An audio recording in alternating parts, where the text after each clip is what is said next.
오늘 설교는 비전 시리즈 설교 5번째에 해당을 합니다.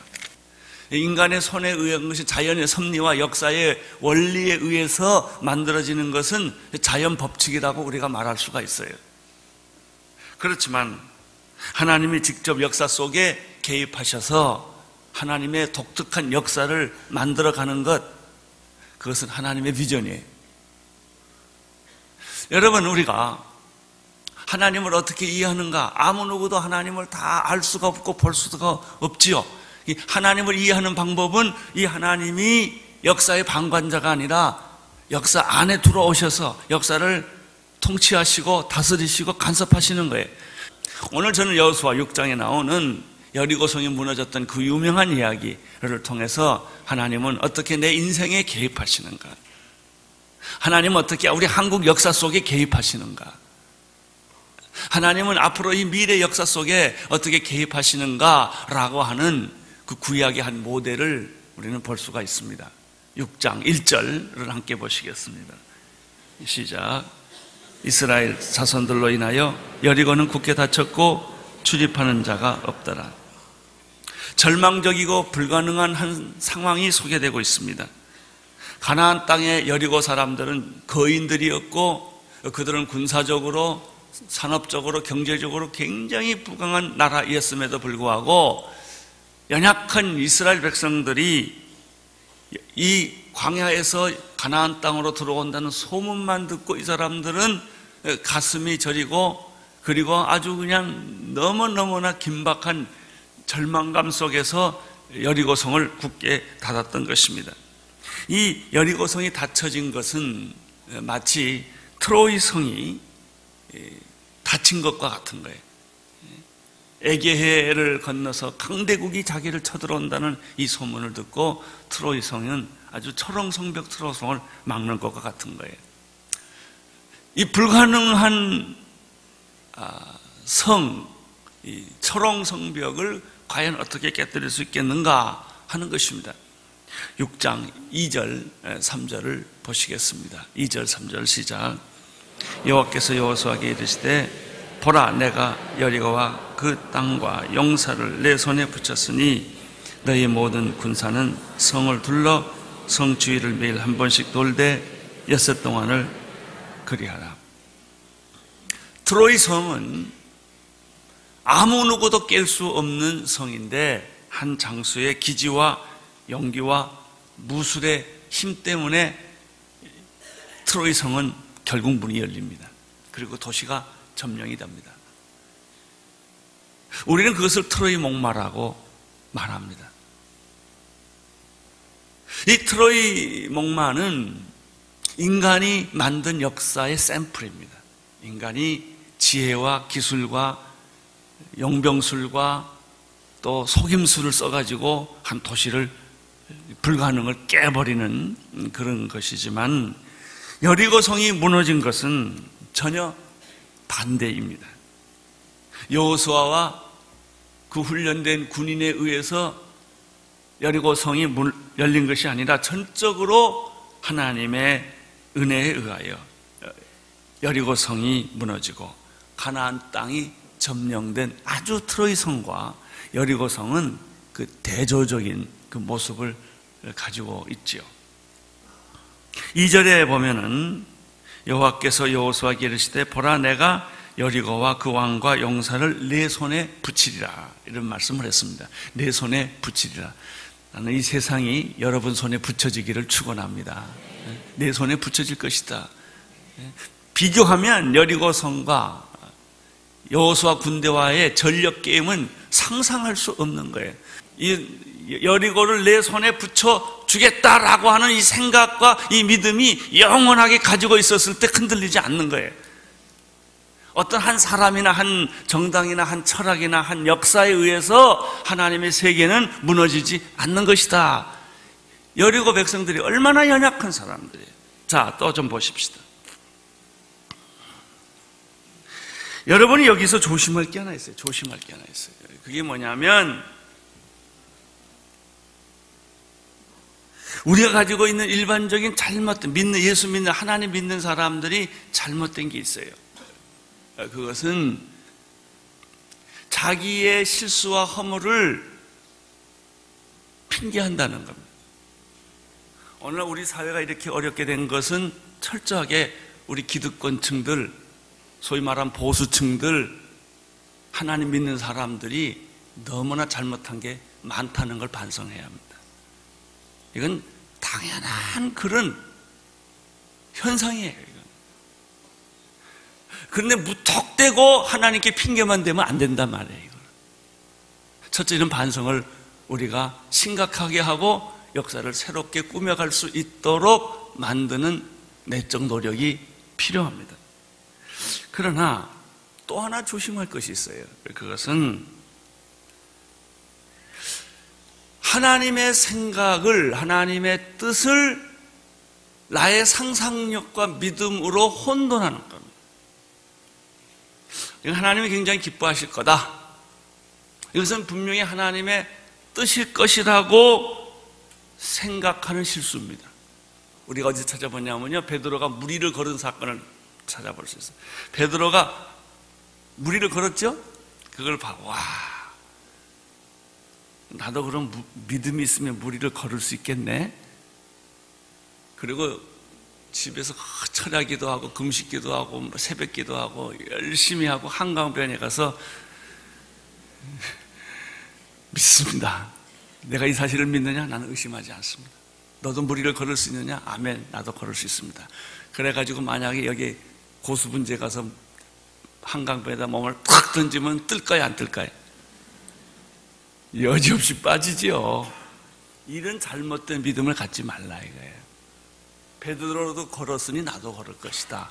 믿음이 있으면 나도 걸을 것이라는 생각은 굉장히 잘못된 믿음이라는 거예요. 왜냐하면 베드로가 무리를 걸은 것은 예수님이 걸으니까 와, 나도 걸을 수 있다고 뛰어간 게 아니고 주여 당신이 만일 주시어도 나를 무리로 걸으라 명하소서 그랬거든요. 예수님이 무리로 걸어오라 그 말씀에 의지해서 무리로 걸으니까 베드로가 무리에 걸었단 말이에요. 하나님이 그렇게 말했다면 무리도 걷고 하늘도 날라요. 근데 여러분이 상상해서 나는 무리로 걸을 수 있을 것이다, 하늘을 나를 것이다 라고 하면 곤두박질한단 말이에요. 요것이 우리 교회가, 크리스찬들이 지금 결정적으로 잘못하고 있는 부분이라는 거예요. 우리가 하나님을 위해서 일할 때 하는 실수와 잘못된 비전은 불가능에 도전하는 것이 잘못된 것이 아니라 하나님의 뜻이라고 스스로 착각하고 생각하고 행동하기 때문에 그래요. 하나님의 음성을 듣고 했다면 문제가 없어요. 근데 하나님의 음성일 것이다, 하나님의 뜻일 것이다, 하나님의 생각일 것이다, 이것은 하나님이 좋아할 것이다 라고 내가 생각하고 한 것은 당신 생각이지 하나님 생각이 아니라는 거예요. 3절을 보세요. 3절 시작. 너희 모든 군사는 성을 둘러 성 주위를 매일 한 번씩 돌되 6 동안 그리하라 그랬죠. 여기서 발견하는 게 뭐냐면 비전은 상상력이 아니다라고 하는 거예요. 비전은 상상력이 아니라는 거예요. 다른 사람이 하니까 나도 한다는 것은 안 돼요. 조심하세요. 부러워서 하는 것도 안 돼요. 다 은사가 달라요. 여러분, 부러워하는 것은 비전이 아니에요. 남이 하는 것 따라하는 것도 비전이 아니에요. 똑같이 반복하는 것도 비전이 아니에요. 비전은 하나님이 당신에게 주시는 구체적인 말씀이에요. 여기 그랬잖아요. 너희 모든 군사는 성을 둘러 정 위에 매일 한 번씩 돌되 6동. 아주 얼마나 구체적입니다. 비전은 이런 거예요. 홍해가 갈라지는 거예요. 홍해가 갈라지라고 누가 생각했습니까? 쓴물이 단물로 변하는 거예요. 하늘에서 비가 내리는 것 같이 만나를 주시는 거예요. 기도하면 아말렉 군대가 무너져가는 거예요. 시내산에서 율법을 받는 거예요. 성막을 받는 거예요. 성막이 움직일 때마다 구름기둥과 불기둥이 떠오르는 거예요. 이것은 반복된 것도 아니고, 이것은 부러워한 것도 아니고, 이것은 카피한 것도 아니에요. 독특한 겁니다. 여러분이 하나님의 비전을 생각할 때 그렇게 막연하게 상상력으로 이건 그냥 단순한 기대감으로 생각한다면 여러분은 반드시 실패를 하고 낭패를 보게 되는 것입니다. 하나님의 말씀은 그렇게 막연한 것이 아니라는 것입니다. 4절, 5절을 보겠습니다. 시작. 제사장 일곱 양각 나팔을 불고 언약궤 앞에서 행할 것이요 제7일에는 성을 7번 돌며 제사장들은 나팔을 불 것이며 5절 제사장들이 양각 나팔을 길게 울려 불러서 그 나팔 소리가 너희에게 들릴 때에는 백성은 다 큰 소리로 외쳐 부를 것이라. 그리하면 그 성벽이 무너져 내리니 백성은 각기 앞으로 올라갈지니라 하시니라. 자, 여기 보면 이상한 생각이 안 듭니까? 하나님이 여호수아에게 말할 때 굉장히 구체적이라는 겁니다. 이게 막연한 상상력이 아니라는 거예요. 요즘은 이 말씀을 가지고 또 어떤 분은 저 땅을 원하면요 여리고 작전을 해. 막 돌아가서 그리고 막 기도해. 그리고 하나님 이걸 주셨다고 믿는 거예요. 안 믿으면 배신자가 돼. 거기서는 그런 예들이 참 많았어요. 우리 교회도 이 땅 얻으려고 누가 얼마나 가만히 까이고 빙빙 돌았다고. 여리고 작전이라는 겁니다. 여러분 이거 믿음일까요? 하나님이 그렇게 하라고 그랬으면 믿음이에요. 근데 내 상상력이면 곤란해요. 여기 보면 굉장히 구체적이에요. 매일 하루에 한 번씩 6일을 돌아라. 그러니까 기분 좋다고 2번 돌면 안 돼. 막 에너지가 막 나가지고 더 돌고 싶은데 더 돌면 안 돼요. 딱 하루에 한 번 돌아야 된다는 거예요. 하루에 6번 돌면 얼마나 쉽겠어요? 안 돼요. 제7일에는 7번 돌라고 그랬어요. 6번 돌아도 안 되고요. 이게 하나님께서 어떤 특별한 구체적인 이런 지시가 있었단 말이죠. 하나님의 일이라는 것은 막연하지 않습니다. 오늘 여기 보면 말씀이 굉장히 구체적이라고 하는 것이죠.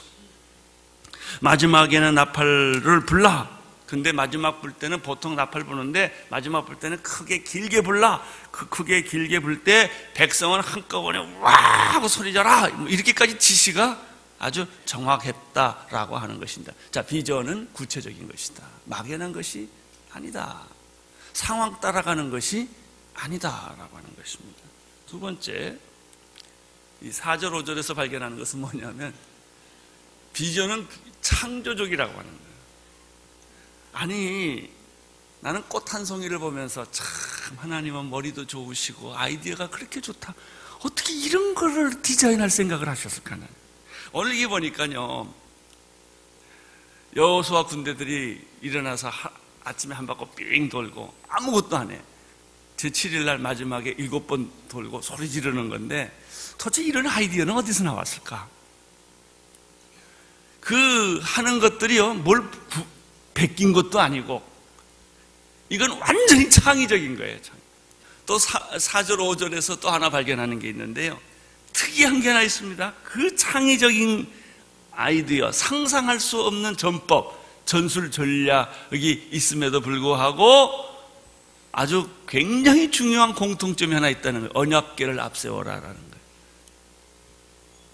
언약궤를 앞세우고 나팔을 불어라. 나팔 부는 것은 선포하는 것이 아니겠습니까? 하나님의 말씀을 제1주의로 하고 제일 앞장서고, 그리고 다 그 뒤를 따르고, 전쟁은 하나님께 속한 것이니 하나님이 하시는 것이다. 사람이 하는 것이 아니다. 언약궤를 앞세우고 양각 나팔을 불라는 거예요. 비전이 그런 거예요. 비전은 구체적이다. 비전은 굉장히 창조적인 것이다. 비전은 하나님의 말씀을 중심으로 가는 것이다. 마지막으로 오늘 4절 5절을 보니까요, 순종과 행동을 요구해요. 성을 매일 돌고 마지막 달에는 7번 돌고 양각 나팔을 크게 불라. 그리고 소리 질러라. 여기서 발견하는 것은 순종이 뭐보다 낫다? 제사보다 낫다는. 하나님이 원하는 것은 바보 같은 순종이에요. 자, 6절, 7절을 보겠습니다. 시작.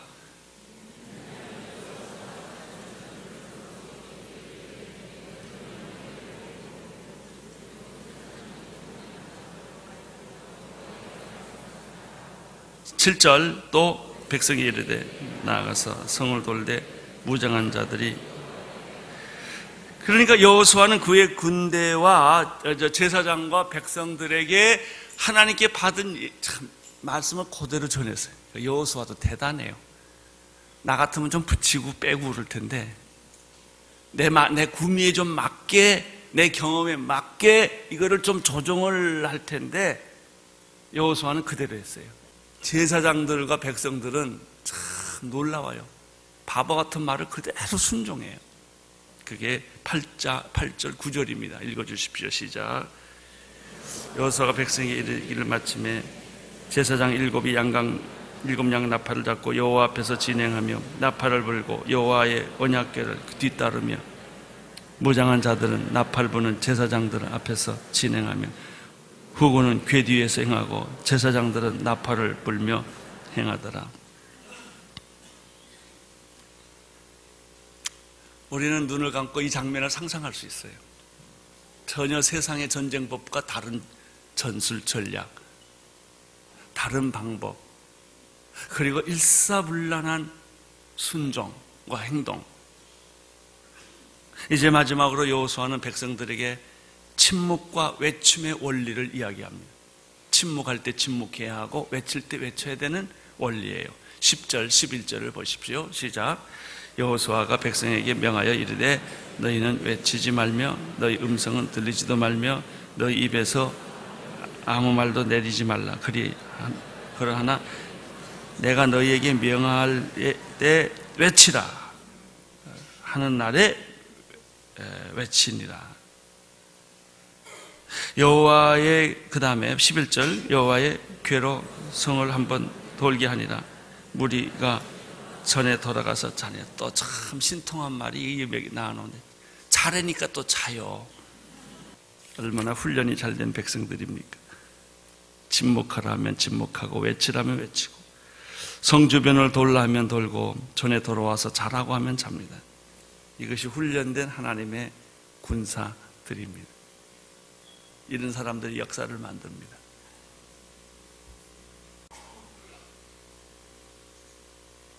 그들은 6일 동안 매일 한 번씩 침묵으로 성주위를 돌았다고 그랬습니다.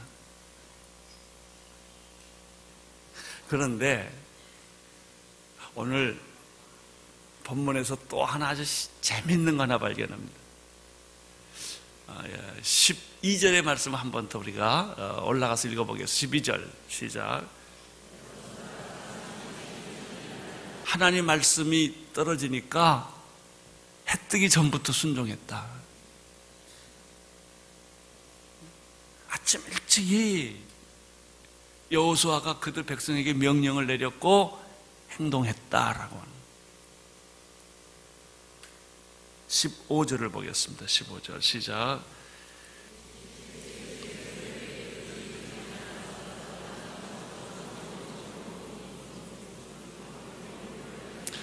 제7일에 돌 때도 언제 일어났어요? 새벽에 일찍이. 저는 오순절날 성령이 임한 것은 새벽에 임했다고 제가 계산을 해요. 왜냐하면 성령 받고 이 사람들이 오순절 다락방에서 뛰쳐나가서 막 소리를 지르니까 사람들이 뭐라고 흉을 받냐면, 아니 아침부터 술 먹는 사람이 어딨냐 이렇게 말했어요. 그 얘기는 뭐냐면 오순절날 성령 사건이 새벽에 일어났다는 얘기예요. 새벽기도 나온 사람에게 축복이 있을지어다. 여러분, 만나가 언제 나오는지 아세요? 해지면 다 사라지는 게 만나예요. 이슬이 다 없어져 버리는 거예요. 새벽에 만나가 온 지면에 가득 찹니다. 하나님의 축복은 새벽에 옵니다. 여기 보면은 여리고성이 무너진 비결이 어디에 있었다? 새벽에 있었다. 나는 여러분의 가정이 새벽으로부터 부흥이 일어날 줄로 믿습니다. 오랜 세월 동안 새벽에 늦잠 자고 밤에 늦게 자는 분들이 계십니다. 그분들은 체질이 바꿔지기를 축원합니다. 저녁만 되면 졸려서 어쩔 줄 모르기를 바랍니다. 말똥말똥해지지 않고 새벽이면 벌떡벌떡 일어나기를 바랍니다. 이게 왜냐하면 이런 원리 때문에 그래요. 순종에 대한 원리. 그렇게 함으로써 그들은 여리고성이 무너지는 그런 기적을, 하나님의 역사에 개입하는 사건을 목격하게 되는 것입니다. 사랑하는 성도 여러분, 불가능에 도전하십시오. 여리고성이라고 두려워하지 말고, 그것이 무너뜨려야 될 성이라면 두려워하지 말고 도전을 하십시오. 하나님의 말씀을 따르십시오. 여러분의 상상력을 따르지 말고 하나님의 말씀을 따르지 마십시오. 따르십시오. 여러분 생각을 따르지 말고 기도를 따르십시오. 그리고 모든 일을 카피하지 말고 흉내내지 말고 창조적으로 해보십시오. 하나님은 우리에게 상상할 수 없는 창조적 능력을 우리에게 주었습니다. 그 창조적 능력을 가지고 여러분이 접근할 때 하나님의 새로운 기적은 또 새롭게 일어나는 것입니다. 마지막으로 새벽에 행동하십시오. 그래서 우리의 삶이 어떤 위기 앞에 있어도 탈출을 하고 어떤 어려움이 있어도 뚫고 나가고 희망을 선포하고 하나님의 나라와 의를 이루는 온누리교회와 이민족과 그리고 여러분들 되시기를 축원하는 것입니다. 할렐루야. 우리 하나님께 감사의 박수 한번 올려드리십시다. 아멘. 기도하겠습니다. 하나님 아버지, 여리고 성은 무너진 것을 인하여 감사를 드립니다. 우리 주변의 여리고가 무너지게 도와주옵시고 믿음의 양강낙파를 불게 하시고 언약궤가 앞서가게 하여 주옵시고 창조적인 생각을 하게 하여 주옵시고 순종과 행동을 하는 크리스천들 되게 하여 주옵소서. 예수님 이름으로 기도드립니다.